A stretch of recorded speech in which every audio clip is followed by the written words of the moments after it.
está escribiendo esta carta a los Corintios, en el versículo 3 en adelante, él dice lo siguiente: y yo estuve entre vosotros con debilidad y con mucho temor y temblor, y ni mi palabra, ni mi predicación fue con palabras persuasivas de humana sabiduría, sino con demostración del Espíritu y de poder, para que vuestra fe no esté fundada en la sabiduría de los hombres, sino en el poder de Dios.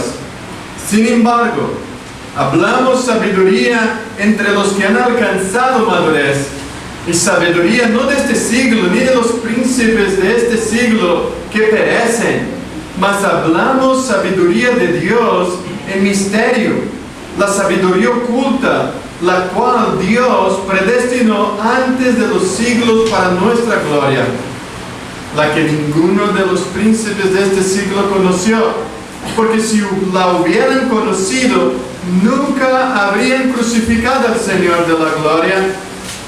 Antes bien, como está escrito, cosas que ojo no vio, ni oído oyó, ni han subido en corazón de hombre, son las que Dios ha preparado para los que le aman. Pero Dios no las reveló a nosotros Dios nos las reveló a nosotros por el Espíritu, porque el Espíritu todo lo escudriña, aun lo profundo de Dios. Porque ¿quién de los hombres sabe las cosas del hombre, sino el Espíritu del hombre que está en él?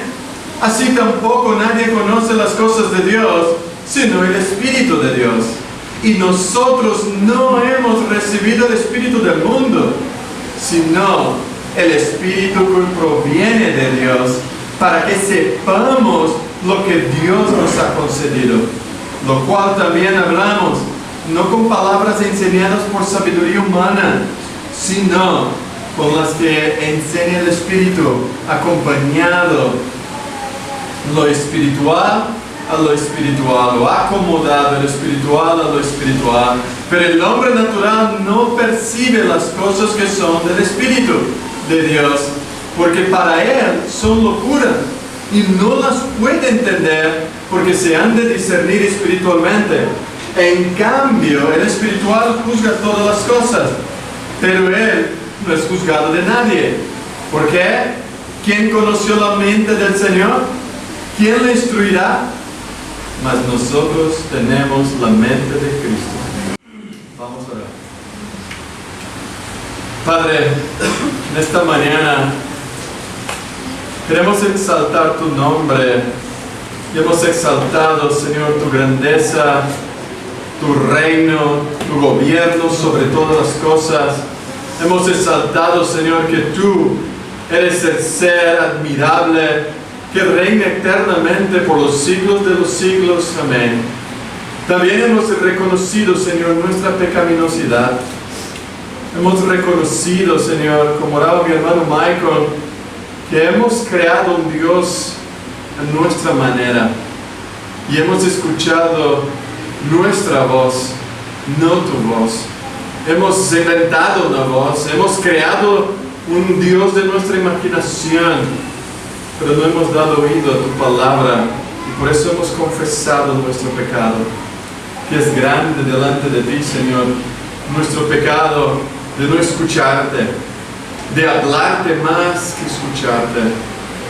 Y sabemos que Cristo nos está dando, Señor, más oídos para oír tu palabra, porque es a través del oír que viene la fe. Es el oír tu voz, es que podemos reconocer las voces falsas que hay en este mundo. Señor, te alabamos porque tú sigues hablando con nosotros, tú sigues transformando, tú sigues, Señor, usando tu Espíritu para traer a tu pueblo por medio de tu palabra, porque tu palabra es fiel, tu palabra no cambia, es la misma ayer, hoy y por los siglos de los siglos. Y te alabamos, oh Señor, porque en este mundo tenemos tantas autoridades, tenemos personas sobre nosotros que ejercen poder sobre nuestras vidas. Tenemos a nuestros padres que debemos honra, debemos honor, respeto, admiración, y escuchamos sus enseñanzas. Tenemos a los maestros que nos enseñan, que nos han enseñado a leer historia, geografía, a calcular, y lo hemos respetado a ellos. Pero Señor, tenemos tu palabra, que es la autoridad suprema sobre nuestras vidas. Y queremos poner la atención a ella como una antorcha que ilumina nuestros caminos. Queremos, Señor, sujetarnos a tu palabra, obedecerla, queremos servirla y queremos que ella sea tu instrumento, Señor, para mostrarnos tu gloria, tu grandeza y tu verdad. Pero queremos pedirte también que tu Espíritu la use en nuestro ser para transformarnos a la misma imagen de Jesucristo. Señor, te pedimos que sea tu Espíritu el que te conoce y el que ha revelado estas verdades a tus apóstoles y profetas, que sea Él iluminándonos para responder adecuadamente a tu verdad. Ayúdanos, oh Señor, en esta mañana a oír tu palabra y responder con adoración y fe. Ayúdanos a ser tus hijos y hijas obedientes, para que tu nombre sea siempre glorificado y exaltado. Señor, ayúdanos a nosotros a poner nuestras miradas en tu verdad, que nuestros ojos estén puestos en tu palabra y que podamos entenderla y aplicarla en nuestro corazón. Señor, también te queremos dar gracias. Gracias por el privilegio que tenemos de tener una ley tan sabia, una regla de fe, un instrumento tuyo que determina dónde debemos ir y cómo debemos hacer. Señor, aunque no vemos tu persona, pero oímos tu voz y queremos ser seguidos y transformados por tu voz. Señor, ayúdanos, como hemos dicho de tu palabra, Señor, es a través de ella que tú juzgas y juzgará a todo ser humano. Que tu palabra, Señor, sea exaltada. Queremos agradecerte porque ella nos guía a tu verdad. Ella es la regla de fe para transformar nuestras vidas. Señor, te damos gracias por el Espíritu Santo, que no solamente ha inspirado a los autores originales, pero también nos está iluminando y capacitándonos para responder adecuadamente, porque tus ovejas oyen tu voz y te siguen y te obedecen. Señor, gracias por tu Espíritu. Gracias, Señor, que es Él que nos regenera, que nos transforma, que nos ilumina y que abre nuestra mente para tener la misma mente de Cristo. Gracias por tu Santa Trinidad, por cada uno, Señor, porque tú has predestinado a los hombres y todas las cosas. El Hijo vino a morir en nuestro lugar, a recibir la justa penitencia, la justa culpa de nuestra condenación, y ha resucitado el tercer día. Y ahora tu Espíritu está aplicando esta obra en cada uno de tus hijos. Señor, te damos gracias por tu Santa Trinidad, por trabajar en nuestras vidas. Gracias, Señor, también por el viaje de la hermana Katy, que estuvo entre nosotros 2 semanas y estuvo ayudándonos, no solo a Eliane y a mí, a Christopher, pero a la iglesia, a algunos hermanos que ella pudo conversar. Gracias por hermanos fieles como ella. Gracias por su esposo, sus hijos, que ellos sigan creciendo en fe, que ellos sigan depositando, Señor, toda su esperanza, su amor en Cristo y no en nadie más. Y que ellos puedan seguir bendiciendo a otras personas allá en su casa, en su iglesia.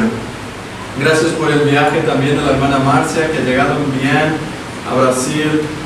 Ahora pedimos que guárdala del mal y ayúdala a ser obediente a tu verdad.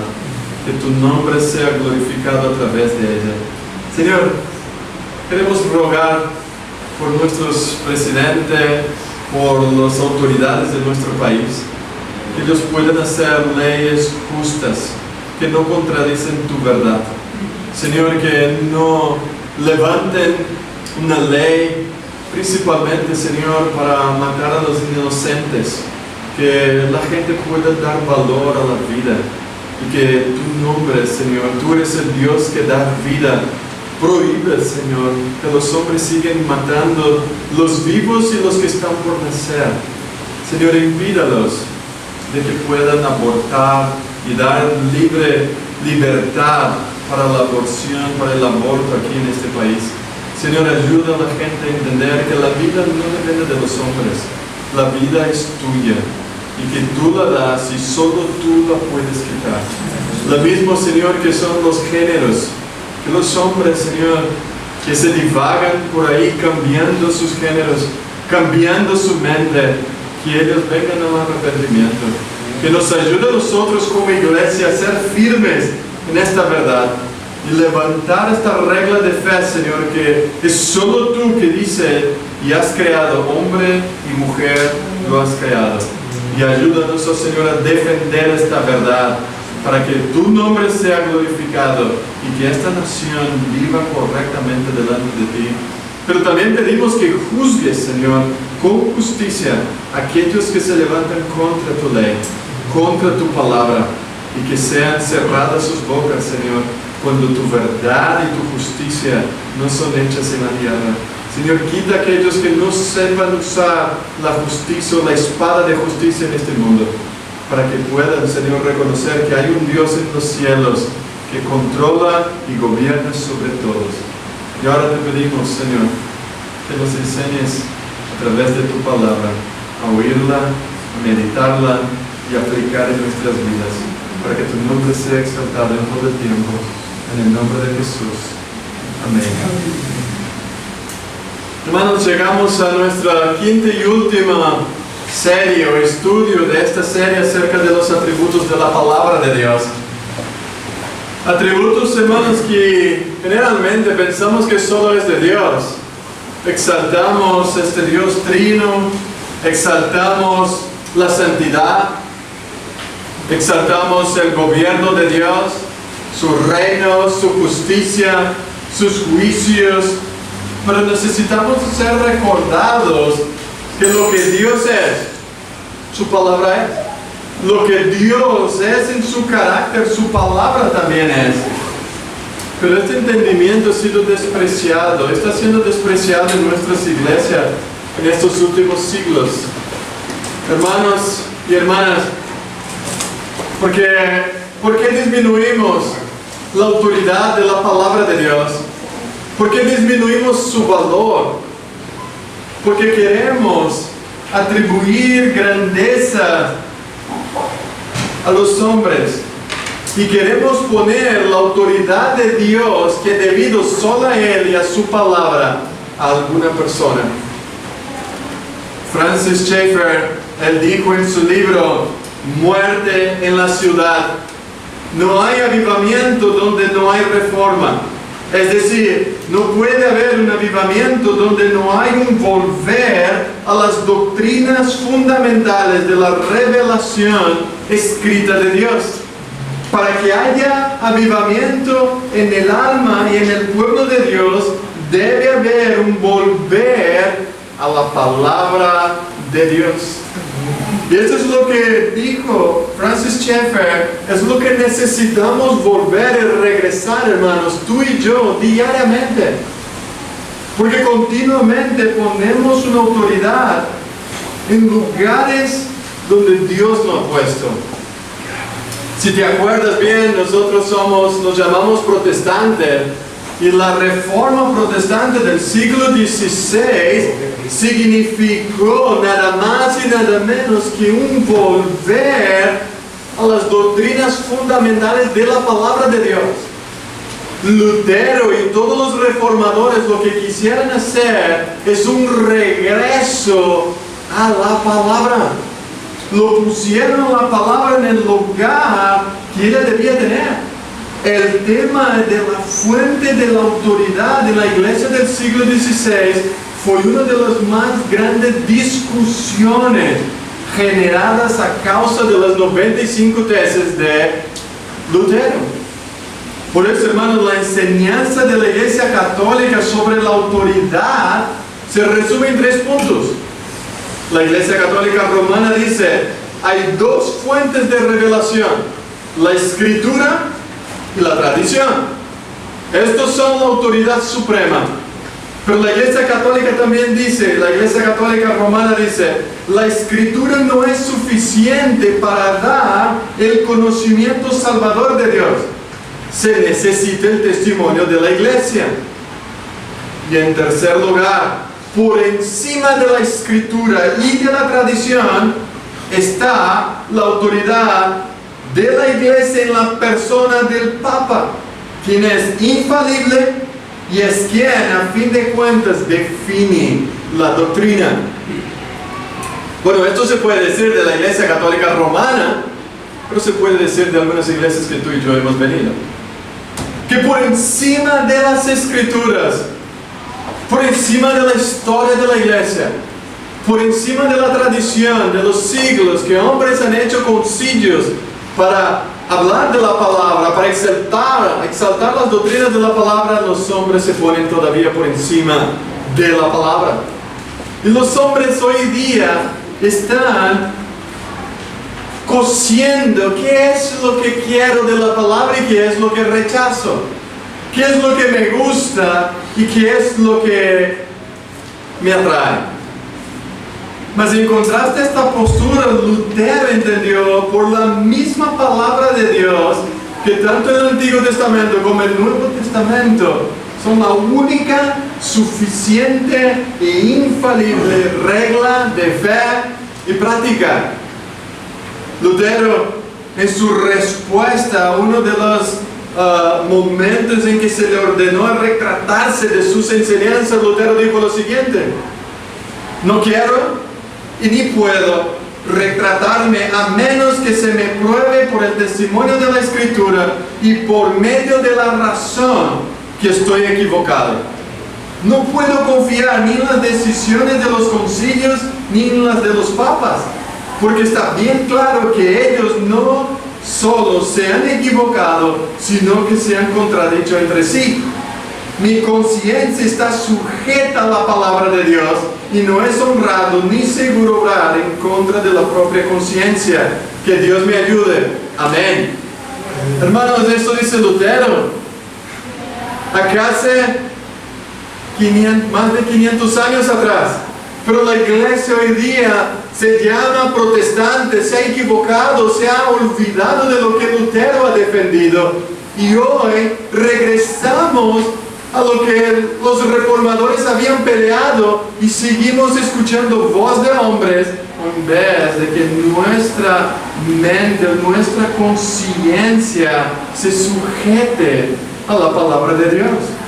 Por esto en esta serie hemos empezado diciendo que la palabra de Dios es importante. Si ella no es importante para nuestras vidas, perdemos el rumbo. Cualquier uno puede decir a ti, vayas aquí, haga esto, haz el otro porque Dios me ha dicho. Ya no tendremos una regla, sino que cada uno puede inventar su Dios. Cada uno puede inventar su verdad. Pero ¿por qué esta palabra es importante? Porque Él es la misma palabra inspirada de Dios. La Escritura es lo más absoluto y fundamental de todas las doctrinas, puesto que identifica la fuente verdadera de toda la verdad cristiana. Eso es lo que John MacArthur ha dicho. Pero también es la inspiración, porque el Espíritu Santo supervisó y los autores de las Escrituras en la selección de los materiales que se debía incluir. Cada parte de la palabra de Dios fue guiada, supervisionada, inspirada, guardada, protegida y capacitada por el Espíritu Santo. Y todo lo que hace el Espíritu Santo es perfecto. porque es el mismo Dios capacitando, protegiendo y guardando su palabra. Pero también hemos visto, si ella es importante, si ella es inspirada por Dios, ella es suficiente. No necesitamos de nada más. La Biblia es suficiente como para llevarnos a la salvación. Dicho de otra manera, todo lo que el ser humano necesita saber para conocer a Dios y ser feliz, está aquí en la palabra de Dios. Está en estos 66 libros y nada más. Es en la palabra de Dios. Es suficiente para llevarnos a la salvación. Hemos visto a Timoteo, que ha sido enseñado desde niño en las Sagradas Escrituras, los cuales te pueden dar la sabiduría que lleva a la salvación. Hemos visto también que la palabra es suficiente para prepararnos para vivir la vida cristiana. Si la palabra de Dios, hermanos, no es importante, no es inspirada, no es suficiente, entonces no debemos leerla, no debemos meditarla. Pero si ella es importante, inspirada, suficiente, entonces ella me guiará de la mano hasta la ciudad celestial. Es la palabra de Dios que hace esto. Y la semana pasada hemos visto que la palabra de Dios, así como Él es infalible, inerrante, la palabra de Dios es inerrante. Todo el conocimiento que recibimos sobre la fe, sobre Dios, sobre Cristo, el pecado, la gracia, la gloria, proviene de las Escrituras.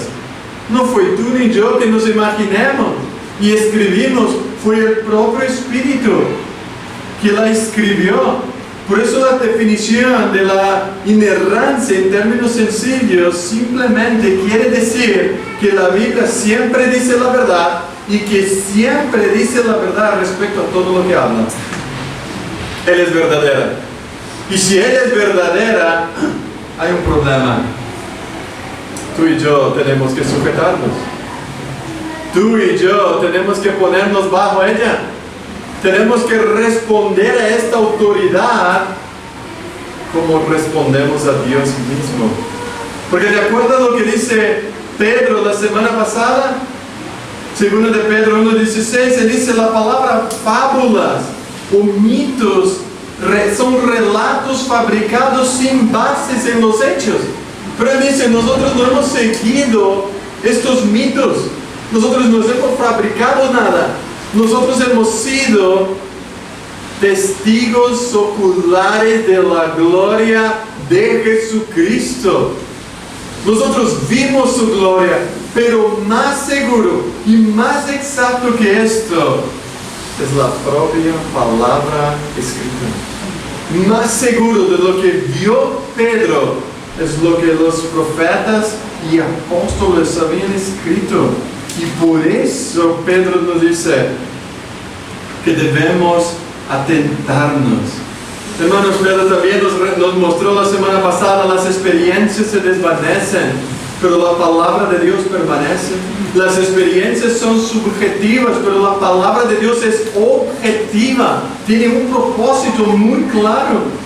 Las experiencias pueden ser interpretadas de diferentes maneras por distintos participantes, pero la palabra de Dios es un mensaje claro, suficiente, fiel y fidedigno para mostrar quién somos nosotros y llevarnos a la gloria de Dios. Por esto, hermanos, es la palabra de Dios que nos alumbra, es la palabra de Dios que abre nuestros ojos. Por eso lo que queremos decir con inerrancia es que implica que todo lo que Dios dice acerca de cualquier cosa es siempre real, correcto, acertado y es siempre de modo que debemos confiar con todo nuestro ser y obedecer al Señor. Después de todo eso, la pregunta para nosotros es: ¿cómo vivirás a partir de ahora? ¿Cómo leerás la palabra de Dios? ¿Cómo tú puedes vivir diciendo, no sé cuál es la voluntad de Dios para mi vida, cuando Dios te ha revelado 66 libros revelando su voluntad para ti?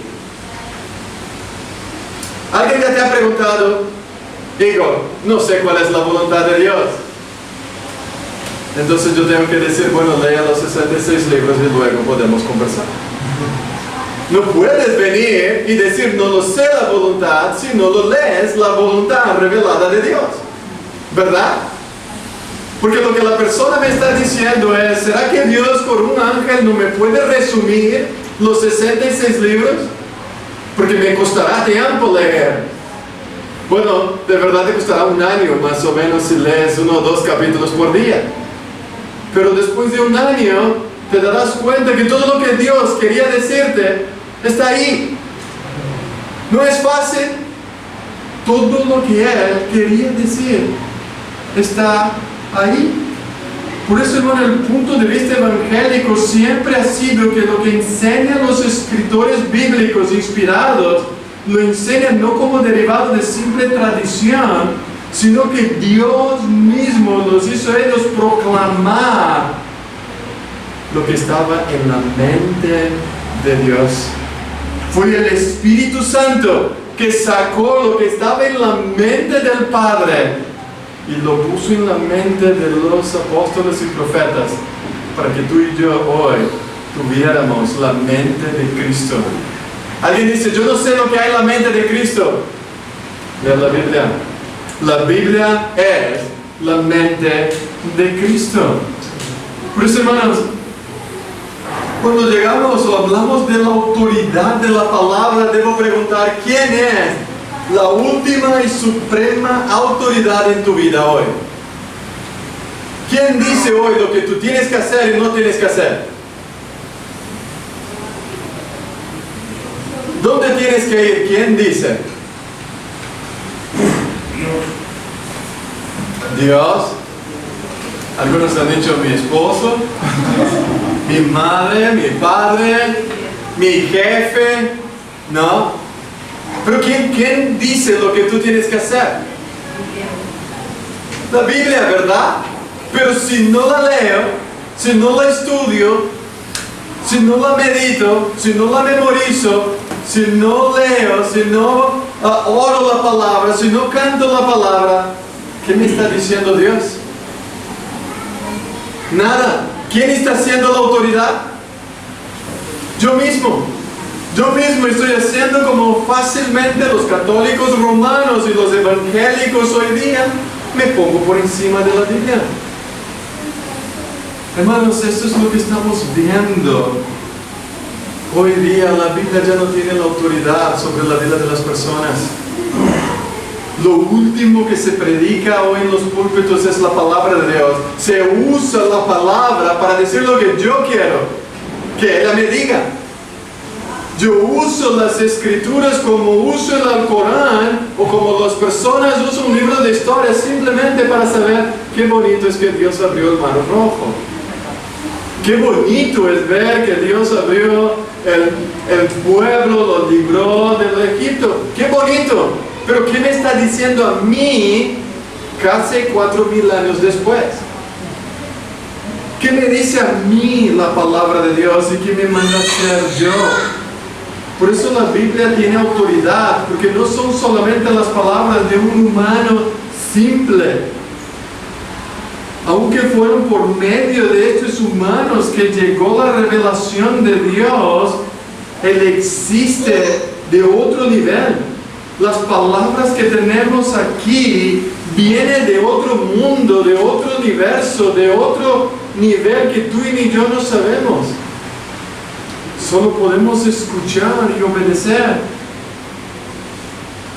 Por eso, ¿qué es lo que tiene la Biblia o estudio de la Biblia que debería convencernos que se trata realmente de la palabra de Dios? La Biblia es algo más que un cuerpo de verdad revelada. Es más que una colección de libros verbalmente inspirados por Dios.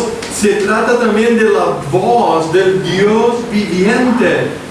Es el Dios vivo que nos habla a través de las páginas de las Escrituras. Por tanto, no debe ser tenido en poco este libro sagrado. No debe ser colocado en una repisa y olvidado. Debe ser puesto en nuestro corazón y luchar para que tú y yo nos sujetamos a ella. Por eso la autoridad de las Escrituras, hermanos, tiene que ver que Dios manda y yo obedezco. Dios ha revelado su voluntad y yo digo, amén, así es. Por eso no lo podemos decir, hermanos, esta parte creeré y obedeceré, pero otra parte, como no la entiendo, la rechazo. Esta parte se queda para otro grupo de personas. Y quizás a veces tú escuchas un sermón y dices, uy, si la fulana estuviera aquí. O quizás es para ella, el Señor estaría hablando con él. No, la Biblia habla directamente, individualmente con cada uno de las personas. Pero a veces las personas restan de las Escrituras de una manera obvia, solo porque no les gustan. Principalmente cuando hablamos de la soberanía de Dios.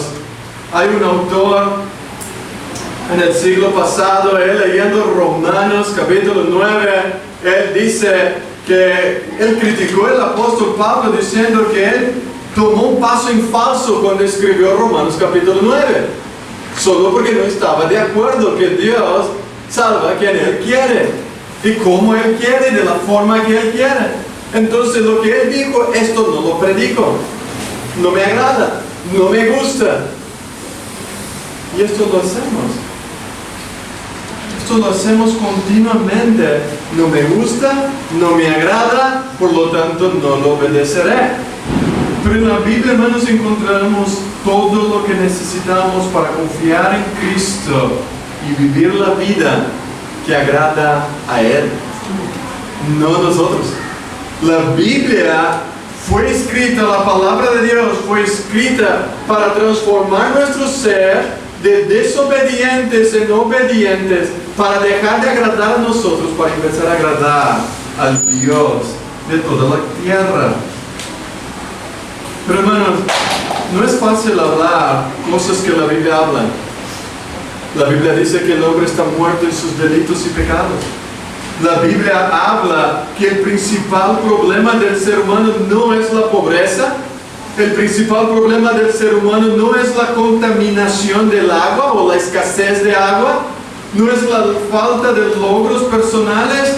Lo que la Biblia habla del comienzo al fin es que el mayor problema de la humanidad es el pecado. El pecado que gobierna mi corazón y tu corazón en contra de Dios. Y esto ha empezado desde el Edén y hasta que Cristo nos regrese, habrá una lucha fuerte entre nosotros y el pecado que todavía vive en nosotros. Pero hermanos, este pecado lo que hace es coger tijeras y recortar las Escrituras como mejor nos agrada. Es el pecado habitando en nosotros, quitando la autoridad de la palabra y dando a ciertos hombres o ciertas personas. A veces lo que hacemos de la Biblia es como si fuera un buffet libre, que tú vas en un restaurante y escoges lo que más te gusta. Me gusta este tipo de carne, me gusta este tipo de pescado, esto me gusta y esto no, pero la Biblia no es así. Tú no puedes o no tienes el derecho de escoger lo que te gusta o no. El Señor nunca te ha dado este derecho. La gente a veces lo que han hecho es, vamos a vender solo, regalar el Nuevo Testamento. Es solo lo que nos gusta, porque el Antiguo está lleno de ira, lleno de destrucción, lleno de palabras fuertes. Hermanos, lo que estamos haciendo es dar solo la mitad de Dios. Es no querer toda la revelación de Dios. Pero cuando decimos que la palabra de Dios es autoritaria, estamos diciendo, como declaró en el siglo XVI los reformadores, mi conciencia ha sido cautivada por la palabra de Dios. Y lo que dice, la palabra de Dios transforma mi corazón y me trae de rodillas en obediencia a lo que ella quiere, no lo que yo quiero para mi vida. Por eso los reformadores hablaron de la sola escritura. Solo la escritura fue el grito de batalla de la reforma en contra de los papados, en contra de los papas, en contra de lo que los hombres están levantándose hoy día para decir que tienen más autoridad que la Biblia. Los hombres hoy día dicen que recibieron la revelación de Dios, pero que no están en estos 66 libros. Hermanos, la escritura es la única, y escuchen esto, única fuente donde los pecadores pueden obtener el conocimiento verdadero de Dios, de su santidad. Y la escritura es, y será, y siempre será el único juez de lo que la iglesia se había aventurado a pronunciar en el nombre del Señor Jesucristo. Es el único fuente y el único juez. Es la palabra de Dios, nadie más. En el día del juicio final es la palabra de Dios que se levantará contra la humanidad. ¿Se acuerdan la parábola en Lucas 16 donde muere el hombre rico y Lázaro? El hombre rico que estaba en el infierno pidiendo a Lázaro que moje un poquito del dedo para quitarle todo lo calor que le estaba enfrentando en el fuego en el infierno. Pero ¿qué le dijo Abraham? Hay una diferencia y hay una distancia entre nosotros y vosotros. Pero entonces el hombre del infierno se torna un evangelista. Él dice, vale, pero entonces envía a Lázaro que predique a mi familia. Entonces mi familia creerá si alguien se levanta de los muertos. ¿Qué dice Abraham? ¿Qué tiene? Tiene a los profetas, tiene la ley, tiene a Moisés. ¿Qué deben hacer? Escúchalo. Hermanos, aunque alguien viene del cielo y te habla algo, no te va a convencer. Lo único que te convence de pecado, de justicia y de juicio es la palabra de Dios usada por el Espíritu Santo.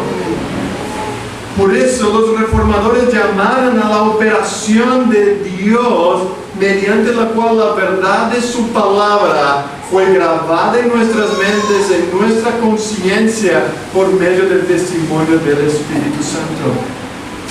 Y es el Espíritu que tiene que soplar esta verdad en nuestras vidas. Jesús, él dice, el viento sopla donde quiere, oye su sonido, mas nadie sabe de dónde viene ni a dónde va. Así es todo aquel que es nacido del Espíritu. Hermanos, la autoridad de las Escrituras aquí quizás para algunos de vosotros es algo que está muy lejos, porque no ha sido revelado todavía por el soplo del Espíritu.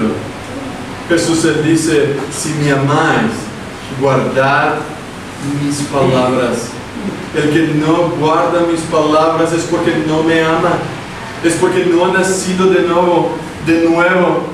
Por eso, nunca permita que cualquier libro tome el lugar de las Escrituras, ni aún un maestro de la vida debe tomar el lugar que la misma palabra de Dios tiene. El maestro es solo confiable y de ayuda cuando está de acuerdo a lo que la palabra de Dios revela, a lo que la palabra de Dios dice. Las Escrituras es suprema en nuestras vidas y debemos reconocer que la Biblia es el único libro con autoridad suprema.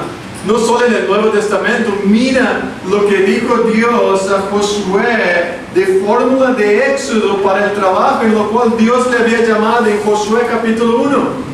En el versículo 8 Dios le dijo, nunca se apartará de tu boca este libro de la ley, sino que de día y de noche meditarás en él, para que guardes y hagas conforme a todo lo que en él está escrito, porque entonces harás prosperar tu camino y todo te saldrá bien. ¿Cómo Josué tenía que liderar este grupo de personas? nunca apartándose de la palabra de Dios. Hermanos, esto es súper importante. Por eso cuando llegamos a nuestro texto de 2 de Corintios, de 1 de Corintios, perdón, capítulo 2, nos dará un mayor entendimiento de qué es lo que Pablo está diciendo aquí. Y para entender esta autoridad de la palabra necesitamos entender lo que Pablo está diciendo.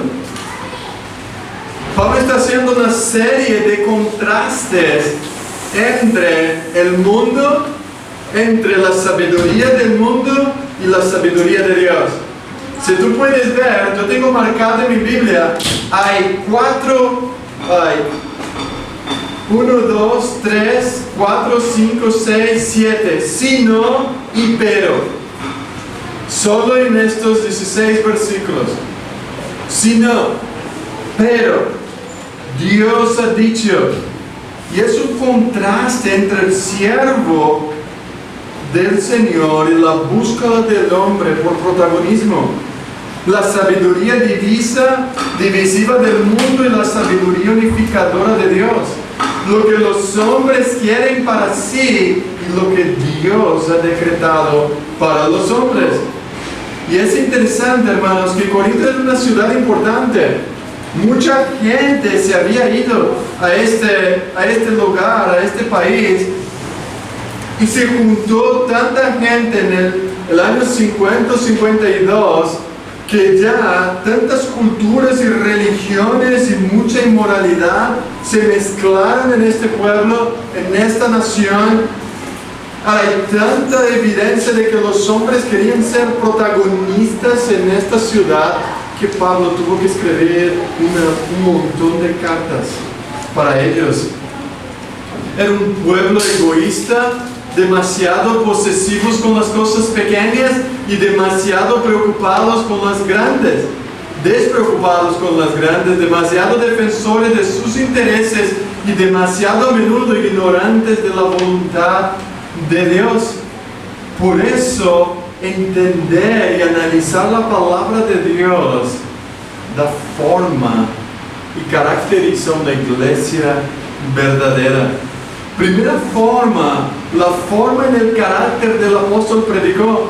Mira que él dice del versículo 1 al 5, que él cuando fue a anunciarles el testimonio de Dios, él no lo hizo con palabras elocuentes. Él no fue con excelencia de palabra ni de sabiduría. Más bien me propuse no saber de ninguna otra cosa, sino de qué? Jesucristo. En un lugar donde Pablo estaba, donde la gente le gustaba la elegancia de los discursos, la discusión de las palabrerías, estos maestros donde hablan bien, donde su elocuencia les llevaban a ganar dinero. Pablo dice a estas personas: yo no llegué entre vosotros como alguien elocuente, yo no prediqué a vosotros como un maestro griego. Yo simplemente le prediqué la claridad del propósito de Dios en Jesucristo. La principal preocupación de Pablo no era que la gente lo viera a él un gran orador, un gran maestro, sino que su mayor preocupación era que Dios fuera glorificado por el comportamiento maduro de esta iglesia. El mensaje de Pablo fue claro. Él no era una figura carismática. Él no intentaba convencer a la gente por ni medio de palabrerías, ni bailar, ni hacer teatro. Él estaba preocupado por ser fiel a la proclamación del Evangelio. Pablo no estaba haciendo representaciones o jugando con los sentimientos de los oyentes. Él estaba haciendo uso de una demostración de amor y proclamación fiel de la verdad de Dios. En lugar de utilizar las técnicas recomendadas por Aristóteles, Pablo fue en el poder del Espíritu Santo. Y hermanos, es interesante que los hombres llenos del Espíritu Santo lo que hacen es proclamar la verdad con denuedo. No son hombres que se ríen, no son hombres que se tiran al piso, no son hombres que hacen por ahí haciendo un montón de cosas raras, son hombres que predican con fidelidad la verdad de Dios. Para Pablo, la sabiduría humana, o entendía que las formas de manipulación retórica para atraer los oyentes era rebajar la sabiduría de Dios. Cuando los hombres hoy usan de manipulación emocional o psicología moderna para intentar atraer a la gente, lo que están haciendo es rebajar la verdad y la sabiduría de Dios. Pero Pablo lo único que estaba interesado era que comprendieran la verdad del Evangelio en su simplicidad. Pablo no quería que la filosofía fuera desterrada de las escuelas, sino Pablo quería que la filosofía saliera del púlpito de las iglesias y que solo la verdad de la palabra de Dios fuera proclamada. Es el único designio de Pablo ir a Corinto, era predicar a Cristo y a este Cristo crucificado. Él no tenía ningún otro interés. Es Cristo que murió por nuestros pecados. Por eso, en primer lugar, Pablo no quería que los corintios estuvieran tan fascinados con el estilo o el encanto de su discurso, pero que se encontrarían aceptando lo que Pablo ha predicado. Por eso la fe no debe basarse en la capacidad o en la habilidad del predicador, sino en el mensaje fiel de la verdad. En segundo lugar, podemos ver de los versículos 6 al 9, yo no voy a hacer una exposición detalladamente de 1 de Corintios, nuestra intención es hablar de qué es lo que Pablo quiere hacer en este capítulo 2, pero en segundo lugar, la verdad que Pablo está diciendo que estaba oculta desde antes de la eternidad, esta verdad fue revelada. Mira cómo está en el pasado, esta sabiduría que ninguno de los gobernantes de los siglos ha entendido. Porque si hubieran entendido, no habrían crucificado al Salvador de la gloria. Sino como está escrito, cosas que ojo no vio, ni oído yo, ni han entrado en el corazón del hombre, son las cosas que Dios ha preparado para los que lo aman. El apóstol quiere decir que el Evangelio, aun siendo locura para los griegos, era la más elevada sabiduría entre los que habían sido verdaderamente iluminados. Y es interesante, hermanos, los versículos 6, la falta de madurez, dice los que han alcanzado madurez. La falta de madurez existe cuando los cristianos no viven de acuerdo a la sabiduría revelada por Dios. Pablo está diciendo que esta iglesia divisiva o dividida por estos hombres que querían tener protagonismo era una iglesia inmadura porque no estaban viviendo de acuerdo a la palabra de Dios. Todos los creyentes tienen acceso a la misma verdad y a la misma sabiduría de la cruz, y por tanto todos los que fueron salvados fueron llamados a ser inmaduros en Cristo. La misma revelación que yo tengo, hermanos, es la que tú tienes. Y esto me debe llevar a cada uno de nosotros responsables por nosotros para crecer en sabiduría y madurez. Pablo dice en el versículo 7, sino que hablamos sabiduría en Dios en misterio, pero que ya no es más un misterio, ya fue revelado. Nuestro Padre Celestial determinó darnos su sabiduría salvadora que nos llevaría a nuestra glorificación eterna en Cristo. Ya no está más oculto este misterio, fue revelado claramente. Este misterio no había sido divulgado hasta que Cristo rompe cuando viene. Cristo se revela. Pero el versículo 9, en ocasiones se toma este versículo para referirse a las glorias que esperamos en la presencia de Dios cuando seremos trasladados ahí. pero realmente no tiene nada que ver con el futuro, sino que el apóstol continúa con el contraste que viene manteniendo entre la sabiduría de Dios y la sabiduría del hombre. Estas maravillas que Él manifiesta no son inteligibles para los no creyentes, porque la sabiduría de Dios es locura para los incrédulos y los que se están perdiendo. Pablo había dicho que predicaba la sabiduría de Dios oculta, la que ninguno de los príncipes de este siglo conocía. Él enseñaba lo que ningún ojo había visto y ningún oído había oído, ningún corazón había concebido. Es decir, él estaba predicando la verdad que la raza humana no puede descubrir a los ojos humanos. Pablo estaba predicando la misma mente de Dios. El apóstol presenta el mismo plan de Dios. Por eso no puede ser entendido, conocido aparte del Espíritu Santo. Los versículos 10 al 16. Pero Dios en el versículo 10 nos reveló a nosotros. ¿Nosotros quién? ¿Nosotros hoy? Nosotros en el plural, los apóstoles, por medio del Espíritu, porque el Espíritu lo examina todo, porque el Espíritu todo lo escudriña en una profundidad de Dios. Es como Pablo diciendo, el Espíritu investiga todo fondo y nos ha mostrado los secretos más profundos de Dios para que yo pueda proclamar a vosotros. Lo que ninguna mente podría verlo, lo que ninguna mente podría asimilarlo. Y este es el argumento que Pablo está diciendo aquí a los filósofos griegos. Lo semejante solo puede ser conocido por el semejante. Ni tú ni yo podríamos conocer la mente de Dios, ¿verdad? Si Dios mismo no hubiera revelado su propia mente. Nosotros podemos saber más o menos lo que otro igual a nosotros piensa.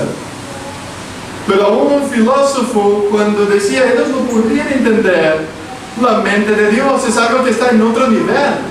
Es Dios que tuvo que revelarse a nosotros. ¿Por qué, hermano? Y aquí el versículo 14 y 15 es fundamental. Porque el hombre natural no percibe. El hombre natural rechaza lo que el Espíritu enseña. Hermanos, el hombre natural no puede examinar quién es Dios. El hombre natural mira estas palabras escritas y no las puede entender. El hombre natural mira la palabra de Dios y la tiene como un libro bueno. Un libro que, como dicen los peruanos, chévere de leer, es bacana. ¿Sabes? Cuenta buenas historias, dice buenas cosas que alegran a los niños, pero no dice nada contra mí. Erickson Miller dijo, el pecado tiene serias consecuencias en las relaciones entre el pecador y Dios, y estos resultados incluyen la desaprobación divina, la culpabilidad y el castigo y la muerte. Hermanos, en primer lugar, el hombre natural no entiende las cosas de Dios porque es esclavo del pecado. Juan 8:34, Jesús les respondió, en verdad les digo que todo aquel que comete pecado es esclavo del pecado. El hombre natural no lo puede percibir porque es esclavo. Él no quiere y no puede entender las cosas de Dios. Se requiere ser librado de la esclavitud. Porque el pecador huye de la realidad y la Biblia habla de la realidad. Por eso los hombres quieren huir. El resultado de enfrentarse a la realidad de la Biblia es querer contradecir, es querer huir de esta verdad. Y esto de disfrazar o ignorar la muerte a veces es una manera de negarla. En realidad es un signo de miedo a la muerte. El hombre natural es insensible. El pecado ha traído insensibilidad a los hombres.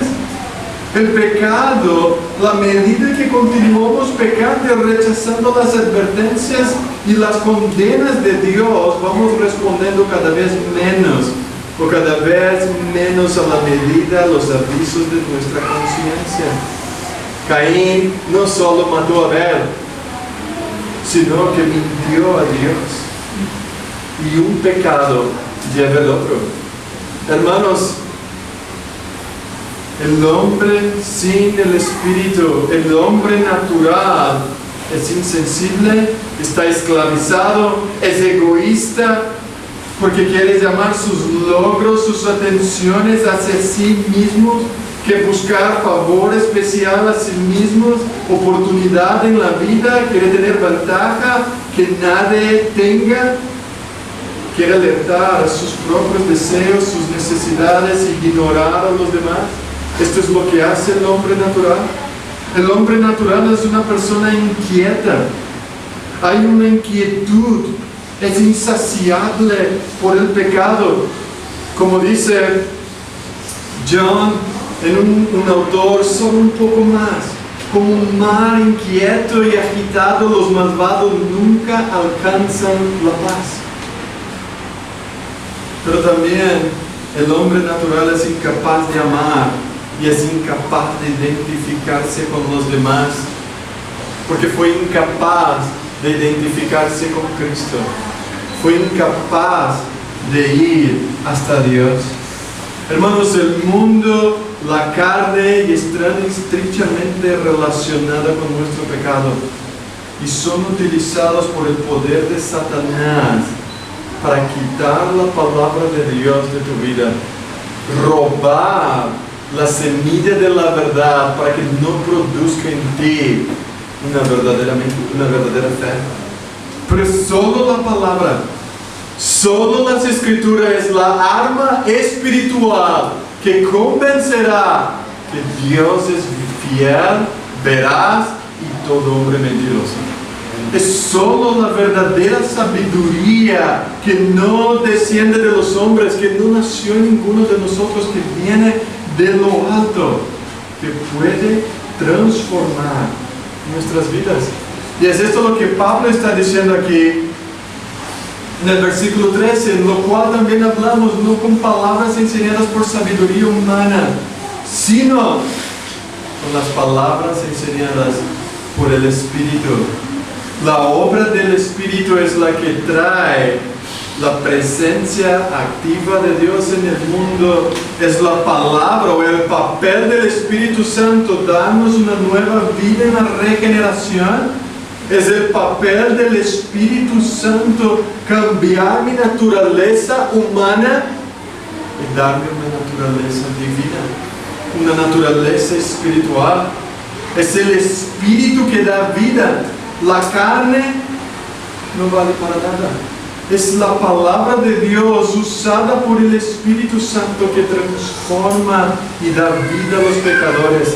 Es Dios por medio de la proclamación de su palabra, con la acción del Evangelio que eleva a los pecadores a Cristo, a la salvación eterna. Por eso, hermanos, la gran obra del Espíritu Santo no es revelar algo nuevo. La obra del Espíritu Santo es usar la palabra de Dios, trabajar junto con la palabra de Dios, con el Evangelio, para convertir el alma del pecador. El Espíritu Santo es entonces el agente de transmisión y comunicación de la Trinidad. Y el paso del Espíritu Santo es transmitir todo lo que Dios piensa, todo su corazón, a ti y a mí. Por eso Él es el autor de la palabra. Los autores fueron inspirados ¿por quién? Por el Espíritu. Por el Espíritu que viene de Dios, ha traído la palabra de Dios, que comprende todas las cosas de Dios y nos has dado gratuitamente. Por eso la Biblia es el vehículo del Espíritu para traer la revelación de Dios. La palabra de Dios es para todos los creyentes, pero solo fue revelada e inspirada a los apóstoles y a los demás escritores de la palabra. Solo se puede decir que estos hombres fueron inspirados por Dios. Hemos recibido lo que hemos visto, dice Pedro. Por eso Martín Lutero dijo, la Biblia no puede entenderse simplemente por estudio o el talento. Hay que contar con la influencia del Espíritu Santo. Un hombre natural no puede entender las cosas de la palabra de Dios. Calvino dijo, el testimonio del Espíritu es superior a la razón, porque estas palabras no tienen pleno crédito en el corazón de los hombres hasta que sean selladas por el testimonio interior del Espíritu. Por eso en el versículo 16 dice, porque ¿quién ha conocido la mente del Señor para que los instruya? Pero nosotros tenemos la mente de Cristo. Los creyentes entienden la mente del Señor solo porque tienen la mente de Cristo.